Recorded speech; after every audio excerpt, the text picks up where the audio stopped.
I confess to kissing her, and everyone thinks I'm a cheating scoundrel when really I rehearsed the whole show for a viral moment. I fed strangers a gloss story that sounded like a heart-wrenching truth, and now my family, my job, the whole little town I live in has turned into a trial. What they think I did isn't the half of it, and the real kicker is still coming. Sympathetic setup. I'm not usually the kind of person who makes big declarations. I was a quiet senior at the community college, working at a scenic overlook concession trailer where cars line up to get their cookies and coffee before the canyon road. The woman in my life wasn't complicated. Leora, who owned the little studio above the flower shop, made ceramics and taught pottery to weekend warriors and lonely retirees. She had a laugh that was the only thing that made it feel like it was summer in the desert when the heat pressed you to the ground like a weight. I liked being near her. I liked how she looked at my work like it mattered. She would pick at my sketches, insisting I get a better view or use the right rock texture, and I would pretend to be grouchy so she would insist harder. We started meeting in the tiny kitchen behind the studio, trading espresso for cookies, telling stories about our days. It felt like the edge of a promise without me ever having to say yes to anything bold. There were signs, of course, though I dismissed them because I wanted the only story I had. Leora owned a bright red vintage arcade machine that took up too much space and made too much noise. It hadn't been on when I started bringing her coffee. After we became a thing, it was there every shift, whirring through those same yellow pixels like a warning. Also, the concession trailer wasn't mine. I worked for Joel, who was polite and generous, but Joel didn't trust me around his things if I forgot to sign out the keys. A third hint: the cameras. The trailer had 3 old mounted cameras for insurance purposes, lenses always pointed at the cash register. I noticed them because Leora and I took selfies on our phones to get angles where the view of the canyon came out pure blue, and I would see the bulky old black boxes in the background and think they were just there, no big deal. I didn't have a big plan yet, but I had a glimpse of what might become one. The small decision that snowballed came the weekend of the town's winter festival. My boss asked me to stay late for fireworks prep, telling me I could swap a shift if I needed. Leora texted me her student was bringing a camera to the demo. The pottery wheel all lit up and people were going to gather. I went anyway. I felt guilty, then made a vow to make it up, then felt like a hero for making the vow. I told myself later that it was just a video. Escalation with dramatic irony. There was a dare inside a dare. A college acquaintance named Braden, a guy with a nicotine rasp and a bad haircut, had a YouTube channel where he pretended to be a local moralist. He did videos about what to do if you saw a cat in the road, how to water your lawn responsibly, whether or not the cacti were arguing with the wind. He had a following in the small radius of our town because he made everyone feel like they were part of a joke. He asked me if I had any drama worth exploiting. I said not really. He said make some.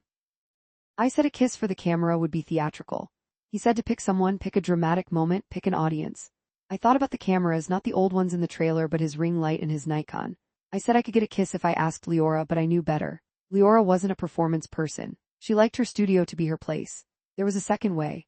A friend of mine from work, Nina, who I had no romantic interest in, would do something if you asked politely. Nina was open to trying new things. She was a photographer's assistant with a different kind of appetite. When I floated the idea, she laughed and said she was down if I was. We stood in front of the studio window and Braden set his camera on the tripod like we were about to capture a monument. Leora was inside in her apron, going through the motions of closing up. The plan was to stage a kiss. It would look real.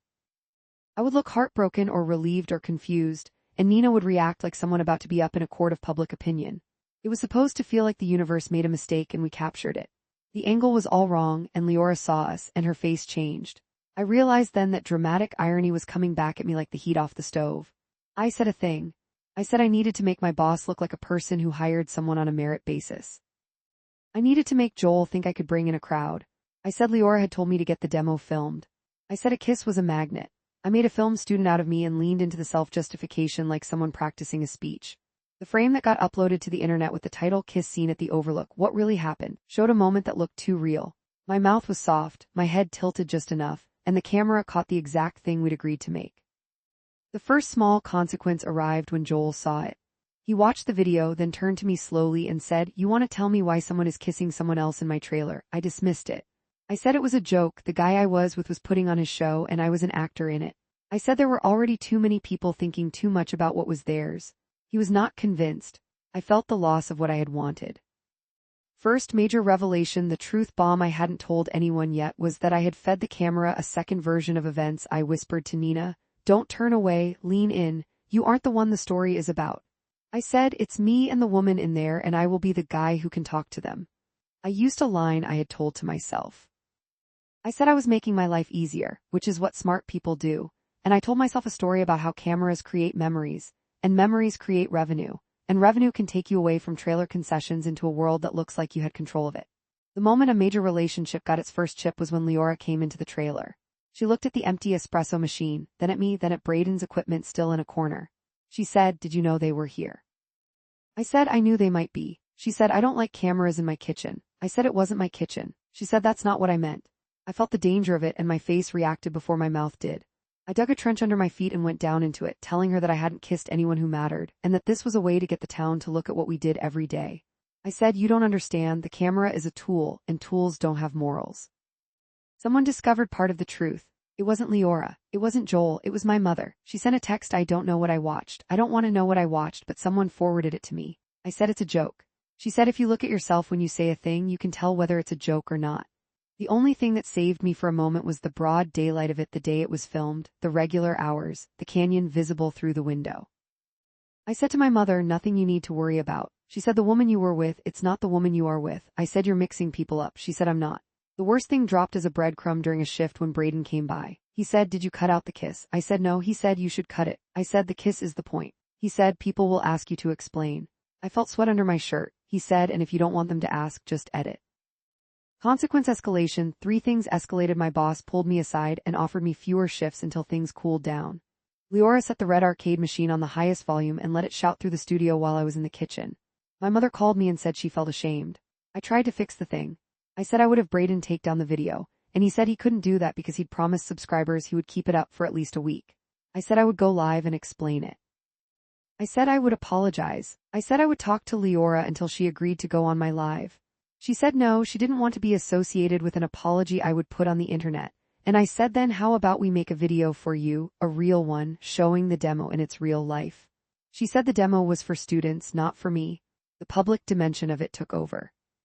Someone at the florist shop posted a clip of me explaining that the kiss was a theatrical thing to me in a tone that sounded like a hostage reading. They put a caption underneath, "Teenage nonsense." The older customers took the caption and wrote underneath, "This is why you don't have employees who put cameras around your coffee." Leora got messages from people who said they were disappointed in the demo because it had become something else. Her students got worried. She let them know classes were still happening, that the person on the internet wasn't her. It didn't stop the messages. The unexpected way it spiraled was that Nina got involved because her own mom told her she needed to keep her name out of the mess. I tried to make this a crisis, texting Nina that this was my fault, telling her I had a plan to tell everyone the kiss was staged. She said that wasn't her plan, and that she didn't want the video up at all because people were tagging her on other pages, saying she was the other woman. I apologized in a way that sounded like I wanted her to feel better, and she said her feeling better wasn't a good reason to break the law of what the world thought about me. She said, "You should own your bad choices." I felt the lump of things I hadn't confessed. The worst decision I made there, not the worst, was to try to get Joel to let me put a statement on the sign next to the espresso machine. I wrote something on my phone: "We want to apologize for the disruption to the Overlook and the customers. The video uploaded was an unplanned scene, and we sincerely regret any confusion." I handed it to Joel. He read it, then tore it up. He said, "I don't want my business involved in a you." He said, "I will not have anyone be a you." He said, "You are a you." A breadcrumb got dropped in a line he said that I ignored. He said, "Cameras matter to me, cameras matter to people with cameras, and people with cameras will break you if you let them." The breaking point I cracked in the small ways first. I had a panic that made my hands shake in the kitchen, and I had to go outside and stare at the canyon until I could breathe like a person again. I called Braden, screaming at him, saying I wanted to die, and he said he would cut the video. He said, "I have a right to an audience." I said, "You have a right to not make me your audience." I shut my phone and went to the store and bought cookies and then sat in my car and ate them slowly until my face hurt. I had a meltdown at the firework prep. Joel asked me to lift a crate and I said I couldn't because I had a headache, and he said, "The headache is on you." He said, "I'm not going to fix it for you." He said, "I hope you figure out what you're doing," and he said it like he was tearing paper. I thought about the cameras in the trailer again, and for a second I thought if I could just erase the whole scene and start again, but I couldn't. The public facade did its job.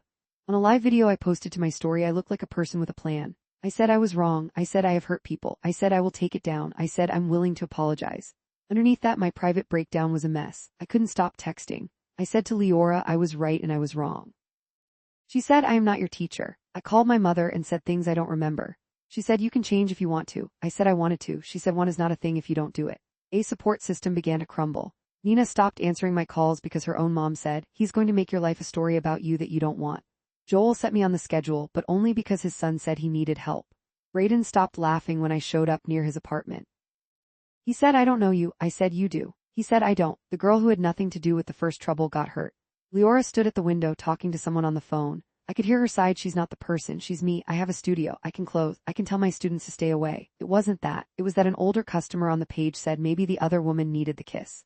The old florist next door said maybe we should be kinder. People tagged Leora. They tagged me. They tagged Nina. They tagged Joel. They tagged no one who needed to be tagged. Leora looked at me like I had put a bug in her ear, and she walked to the back of her studio, not into the kitchen. Someone asked a direct question I had to deflect. Brayden said on stream, so the big mystery, who did you kiss? I said the video is a performance. He said if you kiss someone and then call it a performance, you don't get to be surprised when people look at your face and think you're lying. I said the people who look are wrong. He said the people who look no. The setup for the biggest revelation was when Leora asked me what I was going to do with Brayden. I said I would take the video down. She said if you take the video down, it will look like you did something worse. She said if you keep it up, you will have to do the full thing.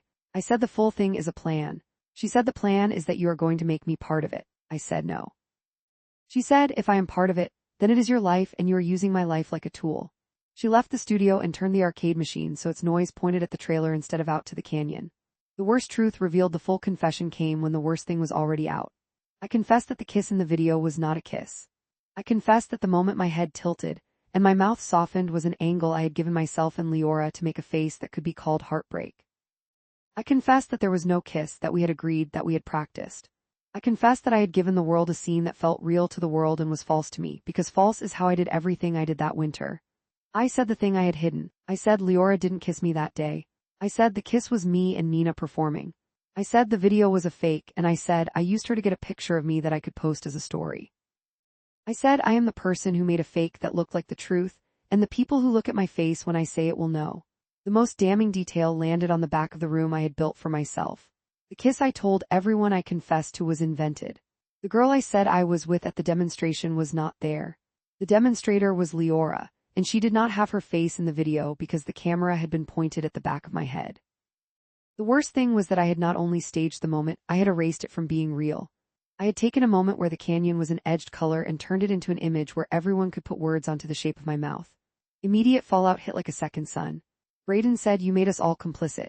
He took the video down, then put it back up. He said you own it. I said I am not going to own that. He said I will. He did. The town saw. Leora left the studio. I went to see her and she was gone. Joel fired me. He said you are a you. He said you used my cameras as a method for making your story. He said I am not going to be used. My mother said she did not want to see me. I tried to make it something else and failed. I am not going to pretend it isn't worse. I am not going to pretend that there isn't a reason this is a story I have to tell. There is something that makes all the rest of this worse, and it is not that I staged a kiss. Aftermath and reflection, the work went away. The little life I had to go home to in the evening went away. The studio became a studio I had to look at from the outside. The place I ate lunch became a place I wasn't allowed. Nina got criticized by her own friends and they said you were the other woman, and she said I was not. She had to do a public post to say I did not kiss him, but he said we did. She did not get a public win. The only thing she got was someone asking her for an interview because she looked like a person who was hurt by someone in public. My mother refused to talk to me for a week. She sent a text that said I have known you for 23 years and I don't know you. I sent back a picture of a canyon and said I'm sorry. She did not answer. She answered 2 weeks later with don't apologize on the internet. I said I didn't. She said I don't want to know the person you were. I said I can be different. She said be. The public and social piece of it was that the town began to talk about me whenever I was near. Someone made a hashtag #KissedButtonItKissed. Someone else wrote a story about me without ever being sure. People said he was good with coffee. People said he was good with girls. People said he was trouble. Joel put a sign next to the espresso machine that said no photos. It was not my sign. Unexpected consequence, the curiosity that Leora would be okay. She closed her studio for 2 weeks and came back with a new set of mugs with splatter paint on them. She held a small class with her most loyal students. They told me through the window that they missed me, but they were the ones who had something to miss. A boy I had been teaching to sketch looked at me and said, "What happened?" I said I made a mistake. He said, "You should be nicer to yourself." I said I should. He said, "I will still talk to you if you come back." I said, "I will not be back." Moment of genuine self-awareness that felt like cutting the rope. I stood under the big sign for the Overlook and realized I had not kissed Leora. I had wanted to, and I had told myself that wanting counts, and the wanting made me a person who is allowed to use cameras to make the wanting real. I realized I had used two women, and one of them knew me, and the other was a friend, and they both were put in the world for a picture I never took but made anyway. I realized that the only way I had not cheated was the way I had never told the truth. I realized that I had ruined our lives because I wanted to be in the story. Current state: I have a part-time job cleaning offices at night. I bring my sketchbook to one of the little tables in a diner where the view of the canyon is not free. I keep going to a place that feels like home without being home, and I wait for the world to stop thinking about me. Closing resonance: I am telling this story now because the demonstrator has come back. I saw Leora in the diner when I was out with a friend. She didn't look at me. She looked at her mug and at the window and at her hands. I almost waved. I almost went over. I almost said something that would have made the whole thing into a new story. Instead, I told the truth. I will tell you what really happened at the demonstration. What the internet doesn't have is this. The only thing I did that mattered was not kiss. If I had kissed, it would have been a mistake, but this was a plan, and planning is the kind of mistake that doesn't let you look away. What I learned is that you can ruin your life by trying to make a scene instead of making a life, and the worst part is not that you lie. It's that you give people a picture to stand on when they should be standing on their own ground. If you think I did wrong, that is your right. If you think I did wrong and it doesn't matter because I didn't have a real kiss, that is not the point. The point is that the thing I confess to is not what the world thinks it is, and the thing the world